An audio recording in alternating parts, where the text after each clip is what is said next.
الحمد لله وكفى وسلام على عباده الذين اصطفى أما بعد أعوذ بالله من الشيطان الرجيم بسم الله الرحمن الرحيم يا أيها الذين آمنوا كتب عليكم الصيام كما كتب على الذين من قبلكم لعلكم تتقون سبحان ربك رب العزة عما يصفون وسلام على المرسلين والحمد لله رب العالمين اللهم صل على سيدنا محمد وعلى آل سيدنا محمد وبارك وسلم۔ حدیث مبارکہ میں ہے کہ نبی علیہ الصلوۃ والسلام نے شعبان کے آخر کے جمعے میں صحابہ رضی اللہ عنہم کو بتلایا کہ تمہارے اوپر ایک مہینہ آ رہا ہے، شہر عظیم، ایک بڑا مہینہ، عظمت والا مہینہ۔ اس مہینے میں نفل ادا کرو گے تو اس پر فرض ادا کرنے کا ثواب ملے گا، اور فرض ادا کرو گے تو 70 گنا اجر بڑھ جائے گا، اور اللہ تعالی نے اس مہینے کے دن کے روزے کو فرض فرما دیا، رات کی عبادت کو اپنے قرب کا ذریعہ بنا دیا۔ یہ رمضان کا مہینہ فضیلت اور اہمیت کا مہینہ ہے۔ حدیث مبارکہ میں اس کے مختلف نام ہیں۔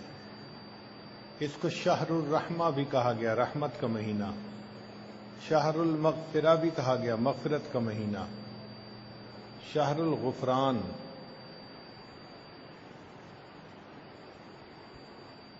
حقیقت میں ہے یہ شہر القرآن، کیونکہ اس مہینے میں قرآن مجید کو اتارا گیا، اس کی 27 کی رات کو۔ جو آیت مبارکہ تلاوت کی گئی، یا ایھا الذین آمنوا، اے ایمان والو، اس میں اللہ تعالی ایمان والوں سے براہ راست خطاب کر، اور یہ بڑی عجیب بات کہ پروردگار عالم ہم جیسے خطا کار اور گناہ گار بندوں سے براہ راست خطاب کریں۔ ایک بادشاہ اگر کسی بھنگی کو بلا کر کوئی بات ڈائریکٹ کہہ دے تو بھنگی کے لیے بڑی عزت ہوتی ہے۔ ہماری تو وہ حیثیت بھی نہیں جو ایک بھنگی کی بادشاہ کے سامنے ہوتی ہے۔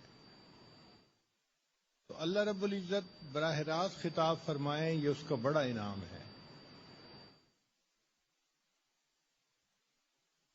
اللہ تعالیٰ نے تورات میں قوم یہود سے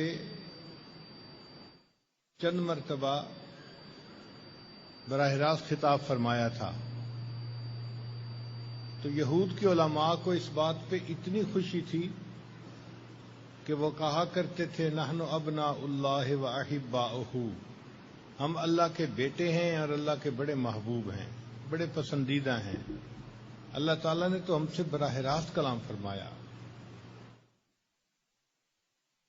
قرآن مجید میں اللہ تعالیٰ نے 80 سے زیادہ مرتبہ ایمان والوں سے براہ راست خطاب فرمایا ہے۔ حضرت عبداللہ ابن عباس عنہ فرمایا کرتے تھے کہ جب تم قرآن پڑھو اور اس میں یہ الفاظ آئیں یا ایھا الذین آمنوا، تو بہت توجہ سے بات کو سنو کہ اب اللہ رب العزت براہ راست خطاب فرما رہے ہیں، اے ایمان والو۔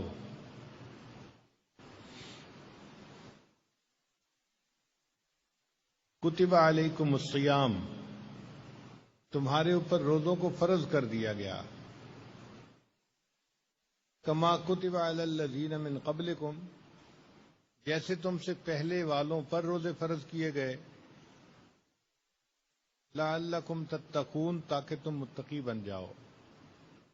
اب اس آیت مبارکہ کی ذرا تفصیل دیکھیے کتنی پیاری ہے کہ اللہ تعالیٰ نے براہ راست خطاب فرمایا ایمان والوں کو، اور ان کو حکم دیا کہ کتب علیکم الصیام، تمہارے اوپر روزوں کو فرض کیا گیا،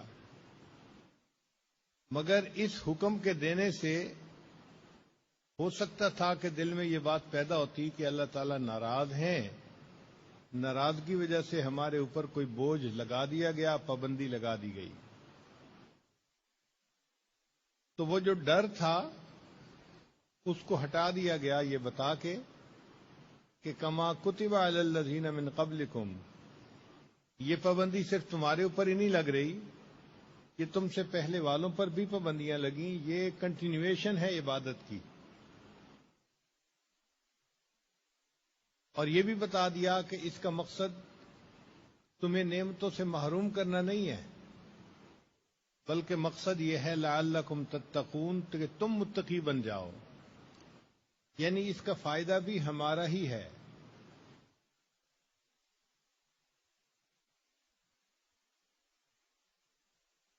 حکومتیں پابندیاں لگاتی ہیں، کبھی بجٹ کی کمی ہوتی ہے، کبھی وسائل کی کمی ہوتی ہے۔ اللہ تعالیٰ کے ہاں کمی کا مسئلہ نہیں ہے، مگر اللہ تعالیٰ نے یہ جو پابندی لگائی اس کا مقصد یہ تھا کہ ایمان والو تمہیں فائدہ ہو، تمہارے اندر تقوی پیدا ہو جائے۔ تو یہ تو آیت مبارکہ کا لفظی ترجمہ تھا۔ اب اس آیت مبارکہ پر غور کریں اور ذرا اس پر محبت کی نظر ڈالیں۔ یا ایھا الذین آمنو، اے وہ لوگو جو اللہ تعالیٰ اور اس کے رسول صلی اللہ علیہ وسلم کے حکموں کو ماننے کا اقرار کر چکے ہو، اے وہ لوگو جو حسن حقیقی کی بندگی کرنے کا عہد روز ازل سے کر چکے ہو۔ ہم نے تو یوم میثاق کو عہد کر لیا تھا نا کہ اللہ آپ ہمارے رب ہیں، تو اے حسن ازل کی بندگی کرنے کا وعدہ روز ازل سے کرنے والو،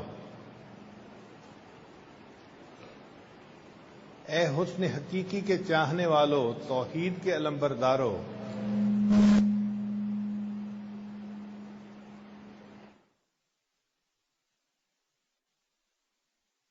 اللہ تعالی کے ساتھ پیمان وفا باندھنے والو، کتب علیکم الصیام، تمہارے اوپر روزوں کو فرض کیا گیا، کما کتب علی الذین من قبلکم، جیسے کہ تم سے پہلے والوں پر یہ روزے فرض کیے گئے۔ دنیا کا دستور ہے کچھ لینے کے لیے کچھ دینا پڑتا ہے، کچھ پانے کے لیے کچھ کھونا پڑتا ہے۔ تو اے بندو، اگر تم اللہ کا وصل چاہتے ہو، اللہ کا دیدار چاہتے ہو، تو تمہیں بھی تو کچھ دینا پڑے گا نا۔ تو کیا دینا پڑے گا؟ 1 مہینہ بھوکا پیاسا رہنا پڑے گا۔ ارے دنیا کے جو نفسانی محبتیں کرنے والے ہیں ان کی زندگیوں کو دیکھو کہ وہ اپنے محبوب کی خاطر کیا کچھ قربان کرنے کو تیار ہوتے ہیں۔